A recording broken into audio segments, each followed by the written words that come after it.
ನಮಸ್ಕಾರ ಆತ್ಮೀಯರೇ, media house ಕನ್ನಡಗೆ ಸ್ವಾಗತ. ಸಿದ್ದರಾಮಯ್ಯ ಬಗ್ಗೆ ಯಾವಾಗ್ಲೂ ಒಂದು ಮಾತು ಕೇಳಿ ಬರ್ತಾ ಇರುತ್ತೆ, ಸಿದ್ದು ಯಾವತ್ತೂ ಸುಮ್ಮನೆ ಕೂತವರಲ್ಲ ಅಂತ. ಹಾಗಂತ ದಿಢೀರ್ ಹೆಜ್ಜೆ ಇಟ್ಟವರು ಅಲ್ಲ. ಸಿದ್ದರಾಮಯ್ಯ ಎಷ್ಟು ಸೈಲೆಂಟ್ ಆಗ್ತಾರೋ ಅಷ್ಟೇ ಡೇಂಜರಸ್. ಅದು ಸ್ವಪಕ್ಷದಿಂದ ಹಿಡಿದು ಪಟ್ಟದಲ್ಲಿ ಕೂತವರಿಗೆ ಕೂಡ ಅಪಾಯವೇ.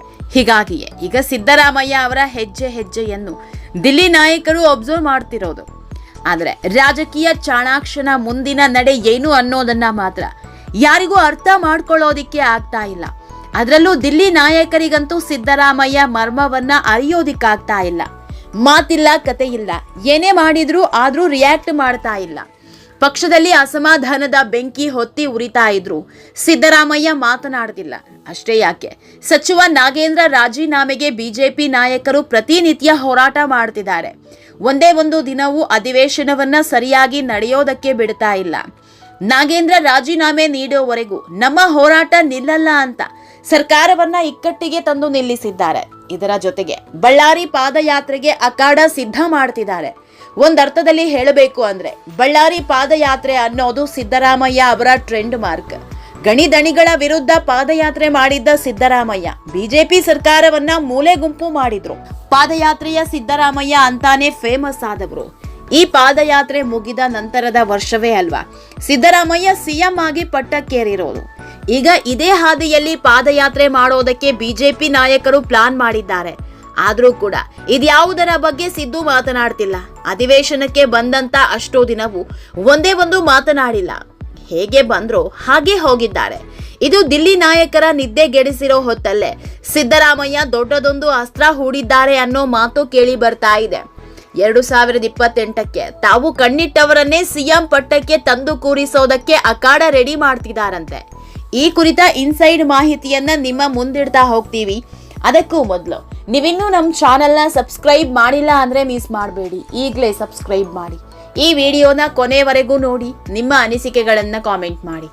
ಆತ್ಮೀಯರೇ, ರಾಜಕೀಯದಲ್ಲಿದ್ದವರು ಯಾವಾಗ್ಲೂ ಸಿದ್ದರಾಮಯ್ಯ ಬಗ್ಗೆ ಒಂದು ಮಾತು ಹೇಳ್ತಾ ಇರ್ತಾರೆ, ಮೀನಿನ ಹೆಜ್ಜೆ ಬೇಕಾದ್ರೂ ಕಂಡು ಹಿಡಿಬಹುದು, ಆದ್ರೆ ಸಿದ್ದರಾಮಯ್ಯ ನಡೆ ಅರ್ಥ ಮಾಡ್ಕೊಳ್ಳೋದು ಕಷ್ಟ ಅಂತ.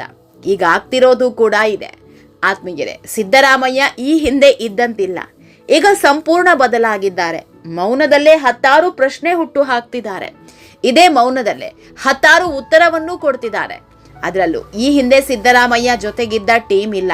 ಸತೀಶ್ ಜಾರಕಿಹೊಳಿ, ಜಮೀರ್, HC ಮಹದೇವಪ್ಪ, ಹೀಗೆ ಸಿದ್ದು ಜೊತೆಗಿದ್ದ ಪ್ರಮುಖ ನಾಯಕರು ಯಾರೂ ಇಲ್ಲ. ಆದ್ರೆ ಸಿದ್ದು ಜೊತೆ ಆಪ್ತವಾಗಿ ಕಾಣಿಸಿಕೊಳ್ತಿರೋದು ಜಿ ಪರಮೇಶ್ವರ್ ಅವರು ಸಿದ್ದರಾಮಯ್ಯ ಬಳಿ ತುಂಬಾ ಆಪ್ತರಾಗಿದ್ದಾರೆ ಅನ್ನೋ ಮಾತು ಕೇಳಿ ಬರ್ತಾ ಇದೆ.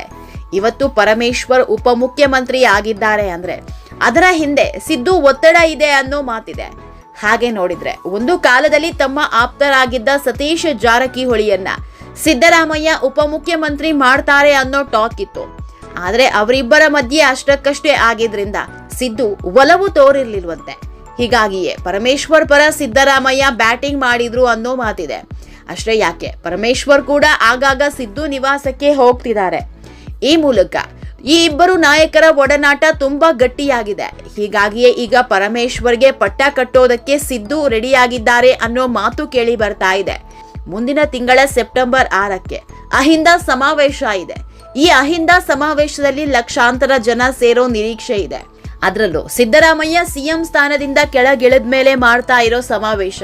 ಹೀಗಾಗಿ ರಾಜ್ಯ ನಾಯಕರಿಂದ ಹಿಡಿದು ದಿಲ್ಲಿ ನಾಯಕರವರೆಗೂ ಎಲ್ಲರ ಕಣ್ಣು ಈ ಸಮಾವೇಶದ ಮೇಲೆ ನಿಂತಿದೆ. ಆದ್ರೆ ಈ ಸಮಾವೇಶಕ್ಕೆ ಈ ಹಿಂದೆ ತಮ್ಮ ಆಪ್ತರಾಗಿದ್ದ ಸತೀಶ್, ಜಮೀರ್, ಮಹದೇವಪ್ಪ ಅವರಿಗೆ ಸಿದ್ದು ಆಹ್ವಾನ ನೀಡಿಲ್ಲ ಅನ್ನೋ ಮಾತಿದೆ. ಆದ್ರೆ ಈ ಸಮಾವೇಶಕ್ಕೆ ಪರಮೇಶ್ವರನ್ನ ಕರೆಸಲಿದ್ದು ಪರಮೇಶ್ವರನ್ನ ಮತ್ತಷ್ಟು ಶೈನ್ ಮಾಡೋ ಕೆಲಸಕ್ಕೆ ಸಿದ್ದು ಕೈ ಹಾಕಿದ್ದಾರೆ ಅನ್ನೋ ಮಾತಿದೆ.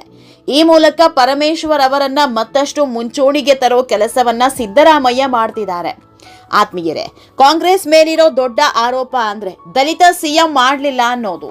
ಹೀಗಾಗಿಯೇ ಪ್ರತಿ ಬಾರಿ ಸರ್ಕಾರ ಬಂದಾಗ್ಲೂ ಕೇಳಿ ಬರೋ ಆರೋಪ ಒಂದೇ, ಈ ಬಾರಿ ಆದ್ರೂ ದಲಿತ ಸಿಎಂ ಮಾಡ್ತೀರಾ ಅನ್ನೋದು. ಅದರಲ್ಲೂ ಪರಮೇಶ್ವರ್ ಅವರಿಗೆ 3 ಬಾರಿ ಸಿಎಂ ಸ್ಥಾನ ಕೈ ತಪ್ಪಿತ್ತು. 2013ರಲ್ಲಿ ಕೆಪಿಸಿಸಿ ಅಧ್ಯಕ್ಷರಾಗಿದ್ದ ಪರಮೇಶ್ವರ್ ಅದೇ ವರ್ಷ ಸಿಎಂ ಆಗ್ತಾರೆ ಅನ್ನೋ ದೊಡ್ಡ ಗುಲ್ಲೆದ್ದಿತ್ತು. ದಿಲ್ಲಿ ನಾಯಕರು ಕೂಡ ಕಾಂಗ್ರೆಸ್ ಪಕ್ಷಕ್ಕೆ ಬಂದ್ರೆ ಸಿಎಂ ಮಾಡೋ ಇಂಗಿತದಲ್ಲಿದ್ರು.